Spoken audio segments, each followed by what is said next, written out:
Et je pense que ça n'a rien à voir avec le fait d'être un garçon, avec une fille, etc. C'est vraiment une question de caractère. Et c'est d'ailleurs pour ça que parfois, c'est chouette que les gens s'associent, parce qu'on a tous des qualités et voilà, c'est différent. Moi, c'est vrai que j'ai pas peur de mettre les pieds dans le plat et de, pas dire de taper du poing sur la table, mais voilà, je suis pas quelqu'un de très introvertie et je suis plutôt du style fonceuse et enfoncer les portes.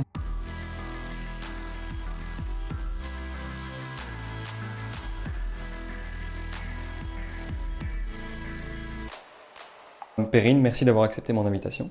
Mais je t'en prie, avec grand plaisir. Bienvenue dans le podcast de YouStart. Je t'ai invité parce que tu as lancé ta start-up, enfin ton entreprise maintenant, qui s'appelle Seconde Nature. Tout à fait. Est-ce que tu peux expliquer ce que fait ton entreprise ?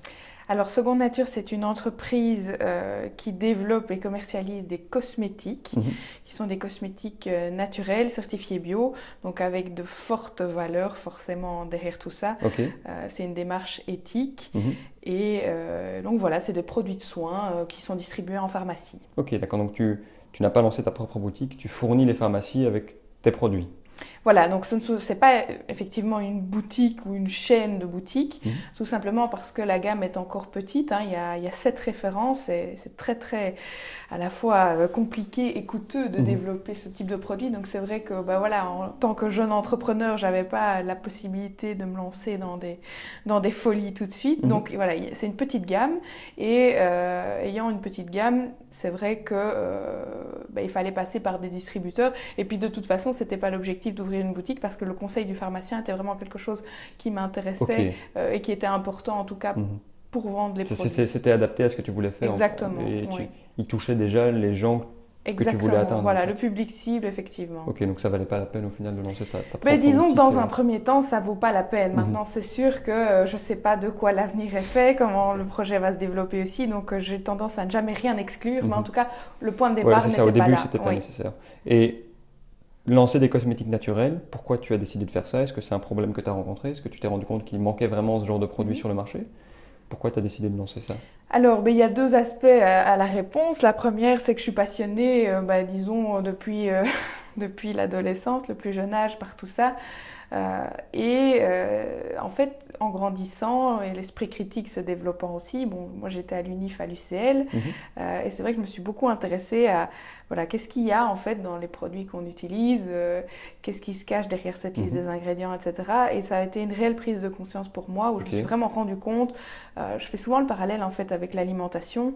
Quand on va acheter son burger au supermarché, on sait lire clairement qu'il y a dedans. Et après, on décide si c'est une bonne idée ou pas. Tu sais à quoi t'attendre. Voilà, tu sais à quoi t'attendre. Tandis qu'avec les cosmétiques, c'est beaucoup plus compliqué parce que, il faut un peu se fier au chant des sirènes du marketing et on sait rarement ce qu'il y a dans les produits. Donc, moi, je me suis vraiment intéressée à ça et je me suis rendu compte que c'est pas aussi rose et aussi... c'est pas le monde des bisounours, comme on voudrait le croire souvent, mais c'est loin d'être le cas. Et donc, moi, j'ai vraiment décidé de me lancer là-dedans. Alors, pour être très clair, ça c'est la deuxième partie de réponse, les cosmétiques naturels, ça existait déjà. Donc, je ne prétends pas avoir inventé ça. Ça existe depuis la nuit des temps d'ailleurs, mais en tout cas, le bio s'est fort développé ces 30 dernières années. Et là où, et c'est aussi... ce que je dis souvent, c'est qu'on croit toujours que pour lancer un projet, il faut inventer un truc de dingue. Tu vois et c'est super si on a l'idée de dingue, tant mieux. Mais parfois, il suffit simplement de partir d'une bonne idée et de la développer en identifiant un manque, un besoin. Et ici, en fait, moi, je me suis rendu compte que, en tout cas pour la cosmétique bio, il y avait 2 choses qui manquaient. La première, c'est que aux yeux des consommateurs et donc du grand public, c'est quelque chose qui est assez marginal encore. Je m'explique. Donc, c'est perçu un peu... Tu vois, pour les bobos écolos... oui, c'est ça. Dès que tu commences à faire attention, même à ce que tu manges, j'ai l'impression que les gens, ils te font tout de suite une remarque. Exactement. Ça se voit tout de suite. On se fait prendre pour un hippie qui court tout nu et, et c'est pas du tout... En fait, moi, je voulais vraiment dépoussiérer ça, en tout cas vraiment sortir du cliché en disant voilà, le bio, c'est quelque chose de sain, qui est éthique, qui est durable et qui peut être sexy quelque part. Et donc j'ai voulu un petit peu rendre ce bio sexy pour pouvoir toucher des gens qui a priori ne sont pas du tout sensibles ou beaucoup moins que ceux qui sont déjà convaincus. La deuxième chose, c'est que quand on parle de cosmétiques bio, bon là c'est peut-être un petit peu technique, donc je vais essayer de pas trop m'étendre là-dessus, mais on parle beaucoup d'huiles essentielles et qui sont effectivement très très présentes dans ces produits-là. Et en fait, il y a beaucoup de personnes qui y sont sensibles et qui ont une peau sensible. Et donc j'ai identifié que dans le secteur de la cosmétique bio, il n'y avait pas vraiment de produits adaptés aux gens qui ont des peaux sensibles, des eczémas, des problèmes de peau. Et surtout, le bio n'était pas en pharmacie. Ou très très très peu, vraiment très peu. Pourquoi? Parce qu'effectivement, il y a tout ce problème de sensibilité. Et encore une fois, on en revient aussi à ce côté un peu marginal, pas sérieux. Je ne sais pas si on peut dire pas sérieux, mais un peu un truc... voilà. Et donc, je me suis dit, voilà, il y a vraiment moyen de faire quelque chose. Et forcément, en tant qu'entrepreneur, je me suis dit, le but, c'est quand même d'arriver à faire changer les gens, et faire changer une habitude, c'est hyper compliqué. Du coup, voilà, l'idée, elle était là. Ok, d'accord. Mais du coup, au tout début, donc, quand tu t'es rendu compte que les produits cosmétiques, de manière générale, n'étaient pas hyper sains, donc tu as retourné, j'imagine, une bouteille, tu as vu qu'il y avait cette liste d'ingrédients avec des noms incompréhensibles. Exactement. Déjà, comment tu as su, où est-ce que tu as été chercher l'info de ce qu'étaient ces produits? Et est-ce que tes études étaient en lien avec ça? Où est-ce que tu as trouvé l'info? Comment j'en suis arrivée là? Eh bien, on vit quand même une époque formidable et autant Internet peut être parfois notre pire ennemi, et c'est aussi parfois notre meilleur ami. Et je dois avouer que voilà, la première chose, ça a été ok, qu'est-ce que c'est que ces trucs-là? J'y comprends rien. On demande à Google, Google ou autre d'ailleurs. Mais plus concrètement, moi, j'ai pas du tout fait des études qui sont en lien avec les sciences, la chimie, etc., ce qu'on pourrait croire.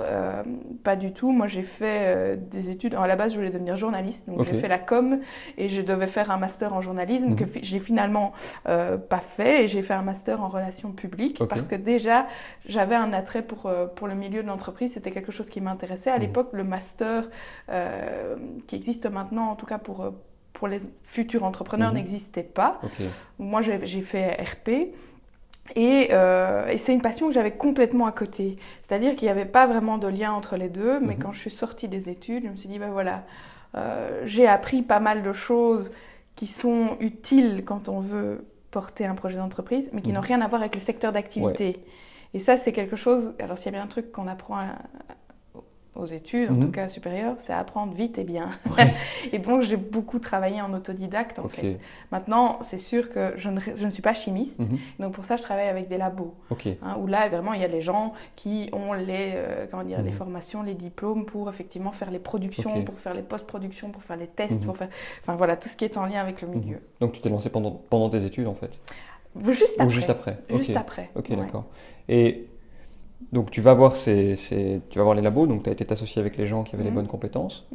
Donc tu n'as pas d'associé en tant que tel pour Seconde Nature? Alors si, j'ai aussi un associé. Ok, d'accord. On est deux. Et vous vous êtes associés dès le début ou c'est venu après? On s'est associés dès le début. Voilà, c'est un business angel, comme on les appelle. Voilà, quelqu'un qui a cru au projet. Et forcément, moi, quand je sors de mes études, j'ai 23 ans, donc j'ai malheureusement pas 50 000 € en banque. J'aurais bien aimé, mais non. Dommage. Dommage.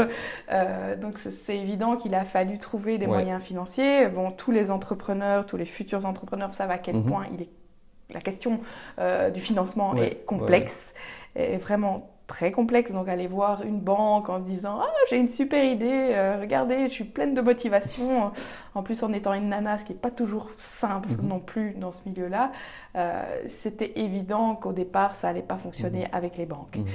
Donc j'ai un associé qui a apporté les fonds au début, mais qui n'est pas du tout dans l'opérationnel. C'est-à-dire que... Il est là pour le côté financier. Voilà, exactement. Donc on est deux, et effectivement, j'ai plusieurs partenaires maintenant, que ce soit des labos ou autres d'ailleurs. Et avant d'aller voir les labos, tu as été demandé aux gens si ça les intéresserait d'avoir des produits bio? Est-ce que tu as été toqué à la porte des pharmacies pour leur demander est-ce que vous seriez intéressé? Ou tu as directement été au labo En fait, ça s'est passé un peu différemment. C'est-à-dire qu'au départ, comme c'était une passion, je le faisais pour moi. Pour moi, pour les copines, pour la famille. C'est-à-dire que je faisais mes formules en autodidacte. Donc je fabriquais moi-même. Dans ta cuisine, quoi? Dans ma cuisine, exactement. Et puis après, dans mon petit atelier. Parce que voilà, comme c'est une passion, finalement, j'ai organisé ça de manière un peu plus professionnelle. Mais attention, il y a des contraintes légales qui sont, très strictes. Et donc, évidemment, ça restait pour moi ou mon entourage. Okay. Et disons que mon entourage proche m'a décelé un certain talent pour ça. Donc finalement, je me suis dit, ah ok, peut-être que finalement j'ai un don et que c'est peut-être un projet et peut-être que plus tard, on verra bien, etc., etc. Et quand j'ai démarré le projet, j'étais pas du tout partie dans l'optique des pharmacies. Okay. Je t'explique pourquoi. Parce que quand on est jeune, qu'on démarre un projet, on manque souvent d'ambition. Et moi, j'ai manqué d'ambition à ce moment-là et je me suis dit, oh, mon Dieu, jamais je vais pouvoir aller... mon Dieu, mes produits en pharmacie, ça me paraissait... allez, comment dire, ça me paraissait un step qui était tellement lointain que, bref, j'y ai même pas pensé au début. Donc, c'était plus du bouche à oreille, tu vois. Je faisais des ventes privées, ça se vendait dans des petites boutiques spécialisées, etc. Et en fait, j'ai une amie pharmacienne qui un jour m'a dit « Ah ben moi je suis persuadée que tes produits, ça peut vraiment bien coller avec ma clientèle. » Et on a essayé et ça a super bien fonctionné dans sa pharmacie. Et là, ça m'a complètement changé ma vision. Et je me suis dit, bah, finalement, c'est peut-être pas une si mauvaise idée. Si tu peux faire une pharmacie, tu peux en faire 10 derrière, quoi. Exactement. Donc, tout simplement, j'ai commencé, comme beaucoup de jeunes qui se lancent, avec ma motivation, mon petit attaché-caisse, mes produits. Et bonjour, monsieur le pharmacien. Et j'en ai fait, j'en ai eu 50 comme ça, petit à petit. Et puis après, il y a eu les grossistes pharmaceutiques. Et puis finalement, le projet prend de l'ampleur. Mais... ça a été très progressif. Donc ça a démarré vraiment petit en fait. Ça a démarré tout petit, mais vraiment tout petit. Et quand tu débarques chez un labo, donc tu sors de tes études, tu as 23 ans, comment ils réagissent? Je veux dire, tu leur dis comment ça se passe quoi? Comment ça se passe? Disons que c'est pas évident parce que forcément ils ont des a priori. Oui. Mais d'autant que tu leur demandes un truc spécial, quoi. C'est bio, c'est différent, c'est pas un truc qu'ils ont l'habitude de faire, j'imagine. Eh bien, justement, tu rebondis très bien. Ça me permet d'expliquer pourquoi, quelque part, au départ, j'ai pas travaillé avec un labo belge. En fait, le départ du projet, c'était de se dire on va faire du 100% belge, ça va être génial. Et ça, c'était effectivement un objectif. Eh bien, comme tu le dis, quand tu débarques, tu vas voir un labo et que tu parles de bio, alors déjà ils font une drôle de tête parce que c'est vrai que c'est pas leur truc, c'est pas quelque chose qu'ils maîtrisent généralement facilement. Ils n'ont pas l'habitude de travailler ces matières premières-là et sans rentrer dans les détails, c'est sûr que c'est très différent de la cosmétique conventionnelle. En plus, on parle de petites quantités parce que quand moi je démarre, on va pas faire des cuves de 100 kilos, c'est pas du tout ça. Donc quelque part, on est un petit peu... oui, on peut vous le faire, bon, mais enfin, voilà, c'est compliqué. Et puis, moi, je me rends très vite compte aussi que je n'ai pas en face de moi des gens qui maîtrisent bien ce que je leur demande. Donc, j'ai décidé de travailler avec un labo en France, dans un premier temps, qui fait que du bio, qui est hyper spécialisé là-dedans, avec un petit peu ce regret de ne pas démarrer avec un labo belge. En Belgique, il y a beaucoup de partenaires pour le chocolat, pour la bière, pour tout un tas de trucs. On n'est pas du tout dans le même trip. Mais c'est vrai que dans la cosmétique, malheureusement, il n'y en a pas beaucoup. Bref, petit à petit, j'ai eu pas mal d'articles de presse, etc. Et j'ai un labo belge qui est venu vers moi, qui m'a dit « Toc, toc, toc, Seconde Nature, vous dites dans les médias qu'il n'y a pas de labo qui fait du bio. Nous, on est là. » Et c'est un tout petit labo à Spa, où là, effectivement, c'est deux passionnés, ils s'y connaissent vraiment de manière remarquable dans le domaine. Et donc, j'ai décidé de travailler avec eux. Alors, pour répondre à ta question de comment on fait avec un labo, c'est-à-dire que quand on arrive vers eux, il faut savoir de quoi on parle. Et j'ai eu la chance d'être relativement vite prise au sérieux parce qu'effectivement, je maîtrisais les termes du jargon, je maîtrisais de quoi on parlait et ils ont vite compris que j'étais pas une illuminée qui voulait faire un truc mais qui savait pas où elle allait. Justement, je savais parfaitement ce que je voulais et donc ça a été progressif. Mais clairement, quand on débarque, qu'on est une jeune nana, qu'on a un projet, qu'on n'a pas beaucoup de sous et qu'on parle de petites quantités, il faut convaincre et mais c'est comme dans tout, c'est comme pour son premier job, c'est un peu la même chose, quelque part. Tu dois convaincre. Donc il faut convaincre. Être une fille pour toi, ça a vraiment été un obstacle en plus? Est-ce que tu l'as ressenti comme ça? Je ne peux pas dire que ce soit un obstacle. Disons que je pense que de manière générale, quand on est jeune et qu'on démarre un projet, c'est pas toujours évident d'être pris au sérieux. On peut souvent dire oui, les filles c'est moins facile, etc. Moi je suis pas tout à fait d'accord parce que je trouve que généralement les femmes se mettent des barrières à elles-mêmes et elles sont les premières responsables souvent du fait qu'il y a très peu de jeunes filles qui entreprennent parce que simplement parfois elles se sentent moins capables. Alors évidemment tout ça, où en est la raison, je ne sais pas, hein, c'est culturel, il y a plein d'explications. Mais souvent, elles n'osent pas, en tout cas beaucoup moins que les garçons. Elles sont beaucoup moins représentées et ont beaucoup moins de modèles. Donc forcément, moi, ça m'est arrivé de débarquer dans des réunions d'entrepreneurs, networking, etc.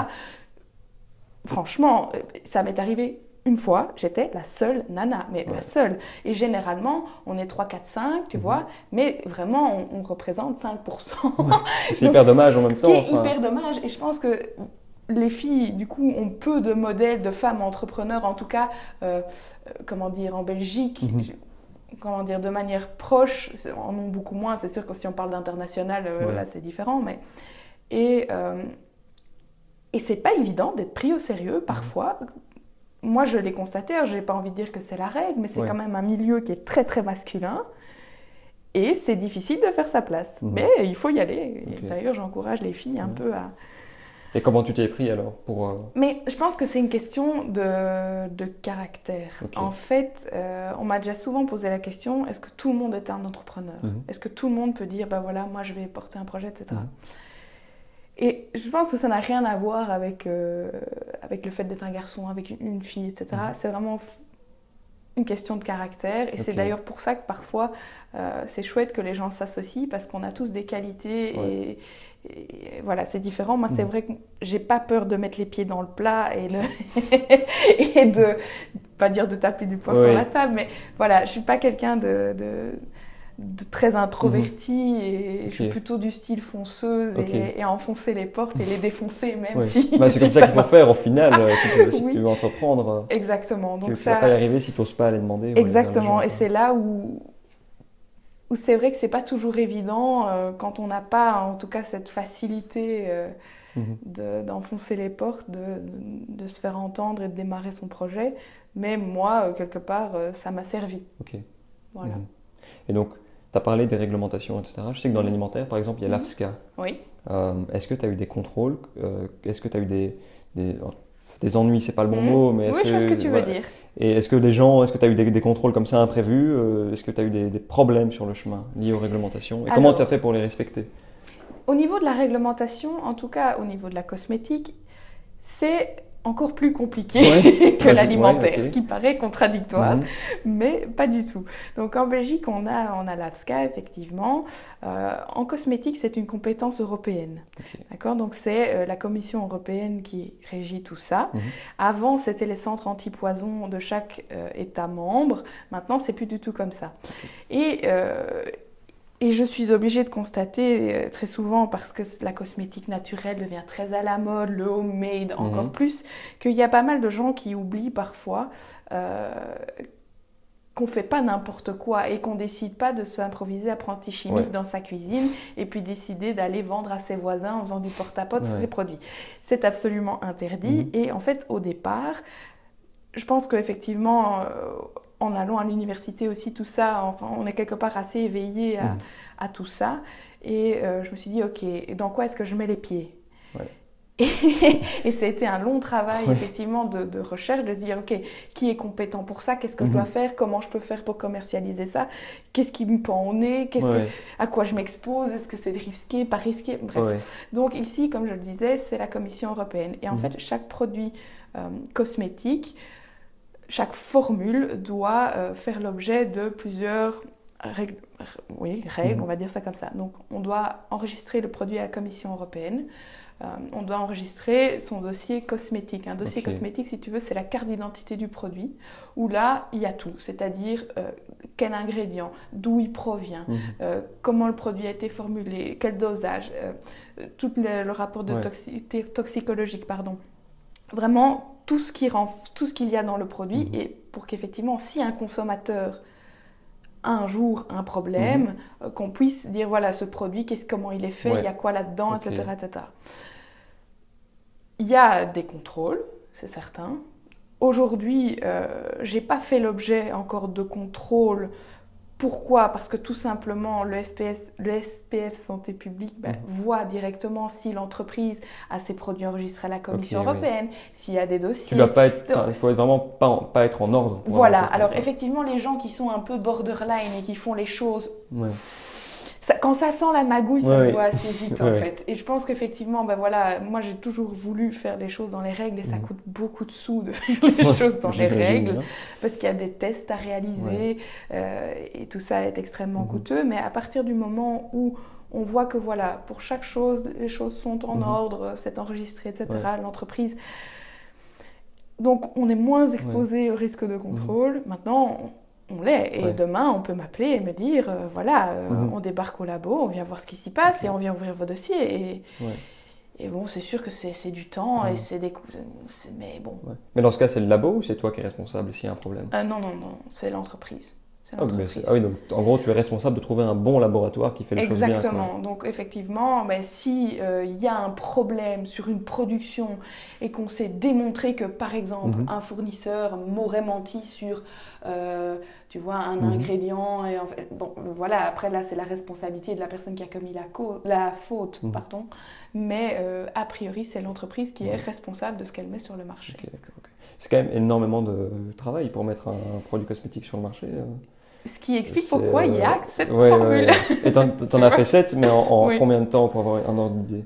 Tu t'es lancé il y a combien de temps? Il y a 4 ans. Il y a 4 ans et il y avait, j'ai démarré avec 5 formules.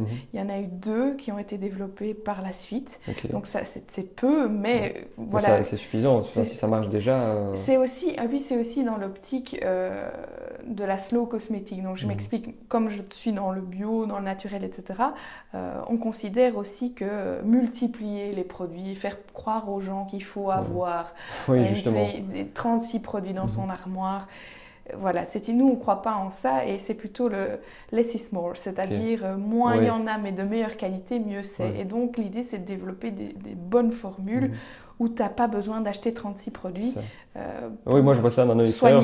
Je suis un mec, donc je me dis, mais je vois dans une salle de bain, tu as tes armoires remplies de produits. Est-ce que c'est vraiment utile? Bien sûr que non, c'est polluant, c'est inutile, ça prend de la place, ça génère des déchets. Donc, le problème, il est le suivant. Il y a effectivement le marketing, on veut toujours nous faire croire qu'il faut plus, qu'il faut mieux, qu'il faut le dernier à la mode, etc. etc.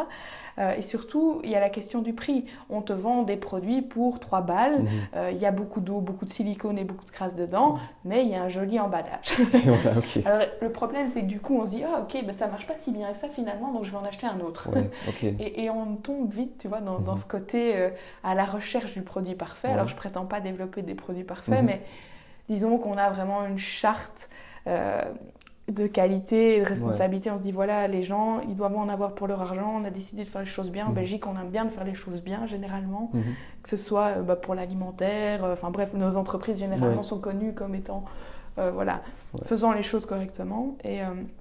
Et le but, c'était aussi d'avoir des prix qui soient pas bêtes. C'est-à-dire que le luxe, pour moi, vendre des produits, des crèmes à 500 €, ça n'a pas beaucoup de sens. Il y en a qui le font, non, c'est sérieux, il y en a qui le font. Donc, c'était de trouver, tu vois, le juste équilibre entre le nombre de produits, le prix du produit. Alors, bien sûr, je vais continuer à développer. Je ne dis pas qu'on va s'arrêter à 7. Mais dans une certaine mesure, on va dire ça comme ça. Au final, c'est assez vicieux, je trouve, ces grandes entreprises, je ne vais pas citer de nom, mais qui vendent plein de types de produits cosmétiques différents. Parce que pour moi, un entrepreneur... Ils segmentent. Pour moi, un entrepreneur, c'est quelqu'un qui résout des problèmes et donc qui apporte de la valeur aux gens. Mais au final, ces entreprises-là font pas du tout cette... j'ai l'impression qu'ils jouent sur l'effet inverse, qu'ils jouent sur la peur des gens de ne pas être suffisamment bien et donc ils leur disent tiens prends tous ces produits là et après tu te sens mais mieux. C'est complètement ça. Mais alors la question c'est est-ce que... Du coup c'est pas du tout bienveillant quoi. C'est pas du tout bienveillant. Alors là on va parler de, sans citer de nom encore une fois, mais de multinationales qui sont là pour quoi? Qui sont là pour vendre du rêve. Vendre du rêve et gagner de l'argent. Donc à partir du moment où il n'y a pas entre guillemets... je peux pas dire qu'on n'agit pas en bon père de famille, mais généralement, c'est plus des actionnaires qui tirent un peu les rênes du machin pour arriver à faire toujours plus de profit. Et en cosmétique, il n'y a pas de secret. Si tu veux un produit de qualité, tu dois mettre des ingrédients de qualité. Et les ingrédients de qualité, ils ont un coût. Mais comme les gens, généralement, veulent toujours mieux et toujours moins cher, c'est aussi une question d'éducation. Et malheureusement, on a été éduqués à avoir tout pour rien. Et généralement, c'est pareil un peu pour l'alimentaire. Encore une fois, on peut faire le parallèle. Et ici, ce qui est compliqué, c'est qu'il faut vraiment arriver à dire aux gens, voilà, nous, on veut faire les choses bien, dans le respect de l'environnement, dans le respect de la santé. On essaye aussi de respecter la bourse de chacun. Mais c'est évident que les dérives de notre société, elles sont nombreuses. Et là, généralement, c'est de dire, t'es pas assez beau, t'as pas une peau assez belle, t'as de l'acné. Donc, un adolescent qui a des problèmes de peau, on peut lui vendre n'importe quoi. Parce qu'il est dans cette recherche de la solution. Là, c'est une grosse généralisation que je fais, mais en plus, dans l'adolescence, c'est en général plus fragile. Aussi. Donc voilà. C'est une cible qui est terriblement facile. Et pas que les adolescents, les femmes, bon, pas que, mais c'est vrai que, plaire, c'est quand même, ça fait partie, en tout cas, des préoccupations de manière générale. Bon, beaucoup des hommes aussi, mais c'est vrai quand on parle de cosmétiques, en tout cas, notre clientèle, ce sont plutôt des femmes, donc c'est pour ça que je me permets de parler plutôt de ce public-là. Mais on essaye toujours de faire croire qu'on peut faire mieux, qu'il va y avoir une énième baguette magique, une énième formule encore mieux que la précédente, etc. etc. Et on est vraiment dans cette logique de consommation effrénée. Et il y a beaucoup d'entrepreneurs aujourd'hui qui disent « hop, est-ce que c'est bien raisonnable tout ça ? Est-ce qu'on n'essaierait pas de revenir à des choses qui sont plus raisonnables, qui sont plus qualitatives ?» mais qui fonctionnent tout autant. Et notre but ici, mon but avec Seconde Nature, c'est aussi de faire comprendre aux gens qu'il y a vraiment des choses qui fonctionnent. Mais c'est vrai qu'il faut parfois, effectivement, sortir du supermarché et... faut aller chercher un peu. Aller chercher un peu et se renseigner. Et voilà. Et alors, en termes de tests, comment ça se passe ? Parce que moi, je viens que tu ne testes pas tes produits sur des animaux. C'est évident que non. Alors moi je me suis dit, ok, si on ne teste pas sur un animal, comment on teste ? Tu ne vas pas aller tester sur un être humain, ça ne marche pas non plus. Alors comment est-ce que ça se passe ? Détrompe-toi. Il y a des gens qui sont prêts à se faire tester T'as pas idée du nombre de nanas qui sont d'accord de... Oui. Mais bon, attention. Bon, je reprends les choses dans l'ordre. Disons qu'au niveau... des formulations, il faut savoir que tous les ingrédients qu'on utilise sont soumis déjà à des tests. Donc pour chaque ingrédient utilisé, on a un rapport que le toxicologue va effectivement étudier, disant d'où ça vient, quelle est la proportion de telle et telle molécule, etc. Quand la formule est construite, comme on a la carte d'identité complète de chaque matière qui est entrée en ligne de compte et qui sont des matières qui sont 100% naturelles, non testés sur les animaux, les ingrédients, les produits, c'est une chose, parce qu'on dit souvent produits non testés sur les animaux. D'accord, mais si tu utilises dedans des ingrédients cracra qui, eux, l'ont été, ça n'a pas beaucoup de sens. Donc ici, on est effectivement sur des produits des ingrédients qui n'ont pas été testés sur les animaux. Ça nous permet de dire, la formule, on l'a terminée, on sait que... Par exemple, je prends le cas d'une huile essentielle, par exemple. Bon, nous, on n'en utilise pas, mais c'est un exemple plus parlant. On sait que certaines huiles essentielles posent problème, par exemple, pendant la grossesse, peuvent poser problème à certains dosages, etc., etc. Donc là, c'est notre responsabilité à nous de faire des formules dont on sait que, sur papier, elles ne vont pas poser problème. Alors ça, c'est sur papier. Après ça, il y a toute une série de tests. Donc, tu as des tests où on évalue la durée de vie du produit. On va voir s'il vieillit bien, jusque quand on peut le vendre. Tu vois les dates de Oui, parce que j'imagine qu'il n'y a pas de conservateur dedans, quoi. Alors, il y a des conservateurs, mais qui sont des conservateurs qui sont naturels, qui sont beaucoup plus fragiles, effectivement, que ce qu'on peut mettre dans une crème conventionnelle, où là, ton produit peut rester 10 ans dans l'armoire, il n'aura pas bougé.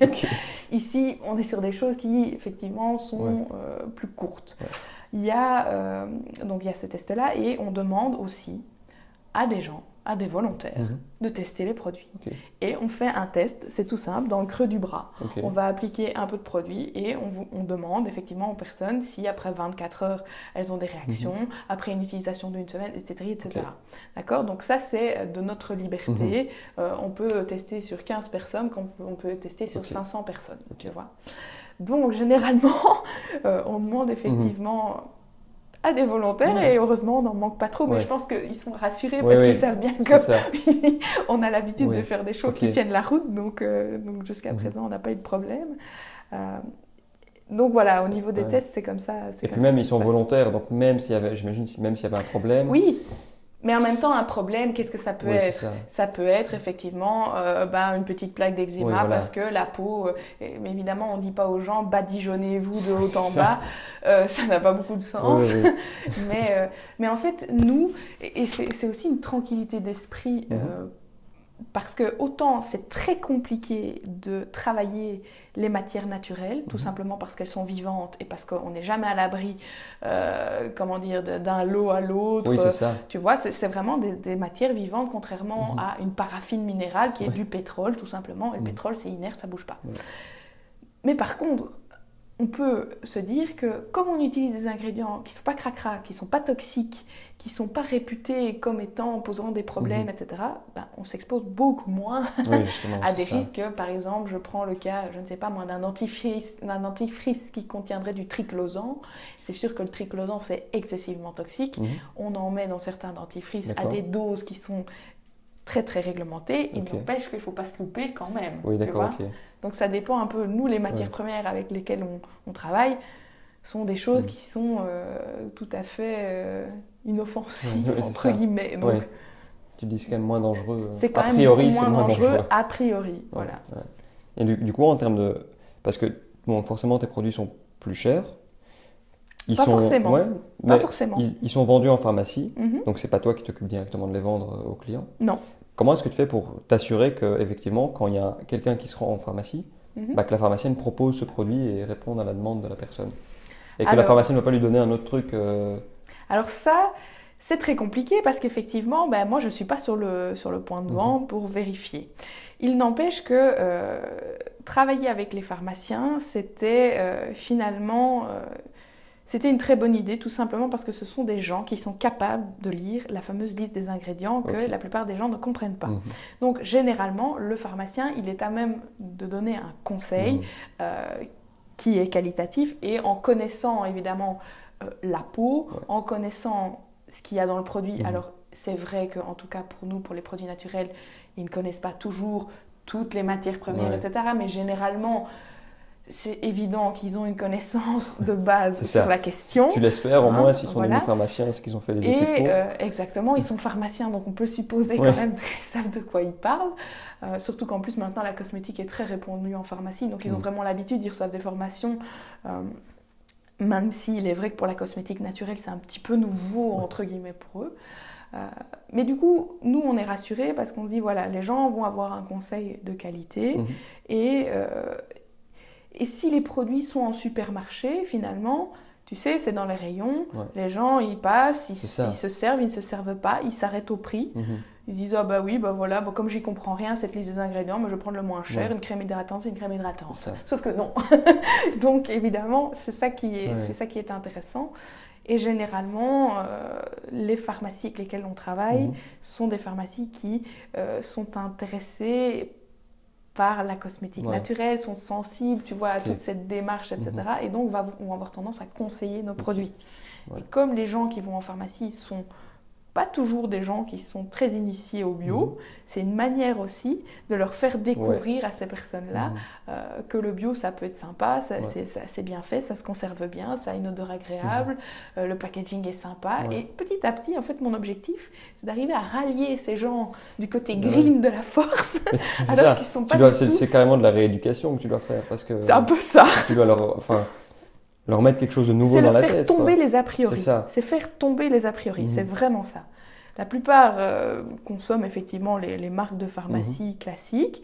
Et quand le pharmacien dit « Ah bah écoutez, on a une nouveauté, c'est belge, on sait que vous aimez bien ce type de produit, pourquoi ne pas essayer ?» Et généralement, les gens se disent « Ah ouais, c'est bio, ok, j'ai un peu peur. » Oui, les gens sont méfiants parce qu'ils ne voient pas les pubs. Quoi. Exactement, ils ne voient pas les pubs. Et puis, directement, si on leur dit que c'est une entreprise belge, alors là, tout d'un coup, on a un gain de confiance, tu vois. On se dit « ah ben chouette, si c'est une entreprise de chez nous, bah allez, je vais tester. Et là, c'est déterminant. C'est-à-dire que si la personne ouvre son produit, que le produit pue, qu'il change de couleur, et que le flacon, je sais pas moi, change de couleur aussi, c'est mort. C'est-à-dire que là, le cliché est bio dans toute sa splendeur, et cette personne-là n'y reviendra jamais, quasiment. Par contre, si cette personne a une bonne expérience, se dit, oh ben tiens, le packaging, il est soigné, il est joli dans ma salle de bain. Oh, ce produit-là, il sent bon, tiens, c'est du bio, mais enfin, ça n'a pas une odeur de foin coupé bizarre. Puis tiens, finalement, je trouve que ma peau, après une semaine, elle est quand même beaucoup plus belle. Finalement, c'était pas si mal. Et donc, petit à petit, des gens qui, tu vois, ils sont convaincus. Ils sont convaincus, voilà. Ouais, non, c'est clairement de la rééducation. Et j'ai oublié ma question, mais donc ton packaging, tu as fait RP, hein, mais est-ce que tu avais des notions de design pour les développer? Est-ce que tu as fait appel à des gens qui avaient des notions de développement visuel, entre guillemets? Est-ce que tu as fait des tests auprès des gens pour savoir lequel était le mieux? Alors ici, pour le packaging, c'est une histoire assez... c'est assez marrant, mais au début, quand j'ai démarré, il n'y avait pas de sous. Il n'y avait tout simplement pas de sous pour ça. Donc j'ai fait ça avec une amie graphiste, en dehors de 16 heures, avec un verre de vin sur un coin de table. En gros, c'était vraiment ça.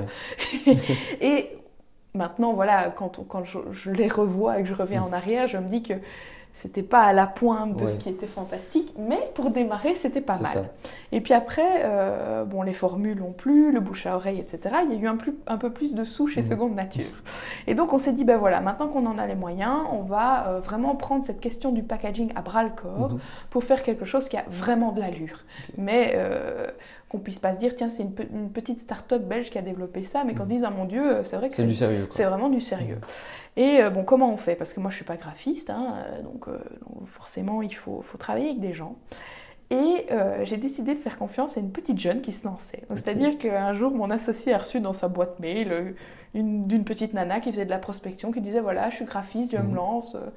Et il m'a envoyé le lien, et j'ai un peu regardé ce qu'elle faisait. Son projet de fin d'études, c'était de relooker une marque, donc tu vois, un peu dans le domaine. Je me suis dit, tiens, c'est vraiment sympa ce qu'elle fait, on va voir. Et en fait, j'ai décidé de lui donner sa chance, tout simplement. J'étais sa première cliente et je me suis dit, moi j'ai tellement ramé pour qu'on... Tu vois, tu comprenais quoi. Je comprenais, je me suis dit, cette fille, elle a quelque chose, elle a vraiment un talent, ok, elle démarre, mais essayons. Et ça fait 4 ans que je travaille avec elle, et c'est elle qui fait effectivement tout le design des étuis, les sérigraphies, qui vraiment... pour toute l'identité visuelle, c'est elle et moi, tout simplement. Ok, d'accord. Et c'est le matériau utilisé?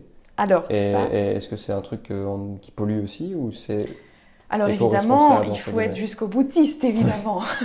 Alors là aussi, on s'arrache souvent les cheveux parce que la question du déchet, moi j'aimerais beaucoup faire du zéro déchet. Il n'empêche qu'avec les contraintes légales, c'est très compliqué. Ceci dit...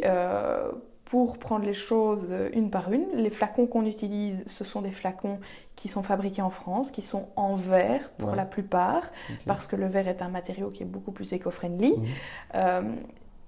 Je dis ça, c'est important parce qu'il faut savoir que tous les jours, je reçois des offres d'Indonésie, de Taïwan pour des magnifiques flacons à bas prix, mais ça n'a pour moi aucun intérêt. Oui, c'est fini dans l'océan après, de toute façon. Exactement, donc, et puis de toute façon, si tu mets un produit d'une super qualité dans un flacon qui va rejeter du bisphénol A, ça n'a pas de sens, tu vois. Donc, de bons flacons fabriqués par nos voisins français. Les étuis en carton, ils sont imprimés ici à Fleurus, par une entreprise. Voilà, je suis allée visiter leurs installations. Ils utilisent des encres qui sont écologiques. Et puis, bon, c'est une entreprise proche, donc l'idée de faire du local, c'est chouette aussi. C'est du papier recyclé. Donc, c'est sûr qu'il y a de l'emballage, il y a du contenant, mais on ne sait pas faire autrement parce qu'en plus, le bio, les cosmétiques bio, c'est hyper sensible. Donc, on doit les packager. Après, voilà, il y a toute cette démarche de se dire, faisons ça avec des trucs de qualité, et ça a un coût. Hein. Oui, j'imagine bien. Ça a vraiment un coût. Comparativement à un cosmétique conventionnel, le prix du flacon est dérisoire. Nous, on est, je suis certaine, au moins 5 fois plus cher. Mais voilà, après, les gens... Ça pollue pas, ça pollue moins derrière. Ça pollue moins, et puis surtout, ils sont réutilisables. Donc, on a pas mal de clientes. Comme c'est des flacons en verre qu'on peut nettoyer facilement... qui réutilisent en fait, qui peuvent réutiliser ça, je sais pas moi, pour un gel désinfectant pour les mains, ou pour mettre son savon, peu importe. Mais donc voilà, c'est vraiment l'idée d'aller jusqu'au bout dans la démarche. C'est jamais parfait, mais on essaye. Je reviens sur le côté bio. Oui. Déjà, est-ce que tu vois une évolution dans les consciences de manière générale? Est-ce que les gens l'acceptent plus facilement? Et bon, c'est une question hyper bateau que je demande, mais pourquoi est-ce qu'on est arrivé à un point où on le stigmatise autant et où c'est, je ne vais pas dire mal vu, mais on te regarde un peu drôlement si t'es bio, quoi. Alors, heureusement, ça a beaucoup évolué parce que le bio maintenant devient... alors, j'aime pas de dire que c'est à la mode parce que effectivement, on en entend beaucoup parler, les stars s'y mettent, on voit ça dans les magazines, c'est très populaire. Effectivement, il y a un effet de mode, mais moi je suis persuadée qu'au-delà de ça, c'est vraiment révélateur d'une grosse prise de conscience. Et il y aura toujours des gens qui vont, consommer du bio, du sans gluten ou tout ce que tu veux pour l'effet de mode. Mais au-delà de ça, je suis persuadée que la majorité sont vraiment entrés dans une prise de conscience et ça va au-delà des apparences, mais c'est vraiment quelque chose de profond où les gens changent petit à petit parce qu'il n'y a rien à faire. On voit très bien, hein, tu pars en vacances, tu vois les plages, il y a plein de plastique, il y a plein de déchets, c'est dégueulasse. Mais oui, j'ai vu que d'ici 2050, tu aurais plus de plastique que de poissons dans l'océan. Oui, et puis maintenant, quand on mange du poisson, on mange du plastique. Ouais. Donc, tu vois, au bout d'un moment, on ne peut plus fermer les yeux avec les médias. Bon, après, il y a un peu cette dramatisation qu'on peut... Bon, mais il n'empêche que le problème est quand même très sérieux. Je reviens à ce qu'on disait donc, par rapport au bio, voilà, c'est ça. C'est pas évident parce qu'on nous prend parfois un peu pour des altermondialistes, utopistes, etc. Mais moi, je suis convaincue que les extrêmes ne sont jamais bons. C'est-à-dire qu'on peut être à fond dans le bio, mais si on est fermé et qu'on a un discours moralisateur, tu vois, ça ne fonctionne pas. Et moi, je me suis dit, je vais faire du bio, mais, tu vois, en restant sur... Pour être très clair, les femmes aimeront toujours ce qui est beau, ce qui sent bon, et ce qui leur donne l'impression d'être la plus belle. Et ben, si tu fais du bio, tu dois respecter ça aussi. Tu vois, tu dois travailler dans ce sens-là. Et du coup, en tout cas pour la cosmétique. Et du coup, si tu vas avec les codes, en fait, tu vois, qui sont les codes du grand public, eh ben, il y a moyen vraiment de faire accepter le bio petit à petit et en donnant ce côté cool, tu vois, entre guillemets, donner un peu de coolitude et non plus de, tu vois, de ce côté marginal. Pourquoi? Parce que voilà, avant c'était une minorité de hippies qui, je sais pas, mais mine de rien, grâce à eux, ça se développe. Enfin, c'est par là que ça a commencé. Voilà, parce qu'il y a des gens qui ont pris le problème à bras le corps, qui se sont dit voilà, on trouve que les valeurs qui sont derrière ça sont justes, que les produits sont bons, qu'il faut faire quelque chose pour l'avenir de la planète, mais on sait quand même dans quel monde on vit. Il faut pas non plus se mettre des œillères. Voilà, il faut faire avec son temps en fait. Et ici, ici, tu te rends compte que ça devient nécessaire. Ça devient nécessaire, voilà, tout à fait. On arrive à l'avant-dernière question, on arrive à la fin. Si tu pouvais donner un conseil à un ou à une jeune étudiante qui veut se lancer, ce serait quoi? Et quelle est la chose que tu as apprise dans ton parcours? Alors, une chose importante, je crois en tout cas quand on est jeune et qu'on veut se lancer, alors ça peut paraître surprenant, mais j'ai envie de dire, il ne faut pas trop écouter les autres. Alors justement, les conseils sont bons à prendre, mais je m'explique. Moi, quand j'ai démarré, j'ai été très, réfrénée par les peurs de mon entourage. C'est-à-dire que quand tu démarres un projet comme ça paraît un peu dingue. Généralement, bon, moi je viens pas du tout d'un milieu où j'ai des modèles d'entrepreneurs dans ma famille, il n'y en a pas tout simplement. Et donc c'est vrai qu'on m'a beaucoup dit, mais enfin, t'es sûre, t'as un beau diplôme, tu chercherais pas plutôt une belle place, tu vois ce que je veux dire? Il n'y avait pas vraiment d'encouragement. Je veux pas dire que j'ai pas été encouragée, mais honnêtement, très peu. Après, j'en veux pas à mon entourage parce que je sais que c'était bienveillant, tu vois. Mais c'est là où je dis, il faut pas trop écouter les autres. C'est pas pour ça, c'est pas pour autant qu'il faut mettre les pieds dans le plat sans savoir où on va. Et il faut se faire accompagner de gens compétents. Par là, moi je me suis fait, pour mon expérience, j'ai été dans une couveuse d'entreprise où là, il y avait des coachs, il y avait des gens, il y avait des petites formations. Donc petit à petit, mon projet s'est développé en étant encadré. Il ne faut pas se dire, je vais le faire tout seul, je connais tout et on ne connaît jamais tout de toute façon. Il y a toujours des gens qui peuvent vous donner des conseils bienveillants. Et en toute objectivité. Et c'est là où l'entourage, tu vois, il faut faire un peu attention à ça. Il faut voir qui tu écoutes. Oui, exactement. Donc, faire bien attention Donc, tu as été voir les personnes qui, entre guillemets, étaient déjà dans le milieu de l'entrepreneuriat. Oui, et qui étaient totalement objectives, qui ne me connaissaient pas, qui n'avaient pas, tu vois, de peur ou d'affect, en fait. Tu vois, c'est vraiment le problème de l'affect. Souvent, on se dit, je vais demander aux autres qu'ils en pensent, à mes amis, à ma famille. Mais en général, c'est pas une si bonne idée que ça, parce que ta famille et tes amis, ils n'ont pas envie de te blesser, et donc ils vont dire, ton idée est géniale, même si aussi. c'est pas forcément vrai. Alors, effectivement, ça peut aller totalement dans l'autre sens, c'est de dire super, parce qu'effectivement, on n'a pas envie de dire à son meilleur ami, en fait, ton idée elle est débile, ça n'apporte rien, tu vas te planter. On n'a pas envie de dire ça, même si parfois ça ferait du bien d'entendre. Mais encore une fois, il faut aller chercher les conseils et l'accompagnement là où il est objectif et compétent. Faire attention aussi, il y a beaucoup de gens de sociétés qui essayent parfois aussi de profiter de ça pour faire de l'argent. Moi, ce que j'ai envie de dire aux jeunes entrepreneurs, c'est qu'il y a vraiment moyen de se faire accompagner souvent gratuitement, et si pas gratuitement, avec des aides, avec des chèques entreprises, etc., ce genre de choses. Donc, il est inutile de dépenser des fortunes ça pour se faire accompagner effectivement par des sociétés qui voudraient te dire, un module, je sais pas moi, de 3 mois avec nous, on vous accompagne, ça vous coûte 5 000 €, mais votre projet, il va décoller. Attention à tout ça aussi, parce que personnellement, moi, je suis passée effectivement par des formations, par des chèques entreprises, mais au final, ça ne coûtait pas grand-chose pour l'accompagnement que j'ai eu. Donc, rien qu'ici, à Louvain-la-Neuve, il y a l'incubateur, c'est gratuit. Exactement, et c'est gratuit. Voilà. Tu vois, donc en plus, à Louvain-la-Neuve, il y a énormément, il y a la Fédération Jeunes Entreprises, où moi je suis aussi, et donc voilà, plein de conseils de qualité. Si je veux acheter des produits seconde nature, et si je veux vous contacter, où est-ce que je vous trouve ? Alors, il y a plusieurs façons de faire. Il y a effectivement les pharmacies. Donc, en fait, toutes les pharmacies de Belgique peuvent distribuer nos produits. Donc, je m'explique. Il y a effectivement des points de vente qui ont les produits sur place, mais ceux qui ne les ont pas sont tout à fait capables de les commander sans frais. Donc, il y a les grossistes pharma, tu vois, qui livrent tous les jours. Donc, dans toutes les pharmacies de Belgique, on peut avoir les produits. Il y a aussi le site de vente en ligne, secondenature.be. Donc là, effectivement, on peut acheter les produits via Internet. C'est surtout pour la nouvelle génération, généralement. On aime bien acheter en ligne. Il y a notre partenaire slowcosmetic.com aussi, où là, on fait un don en plus à l'association en achetant nos produits, ce qui est pas mal non plus. Donc voilà, on les trouve effectivement principalement sur Internet et en pharmacie. Ok. Merci Perrine. Merci beaucoup à toi.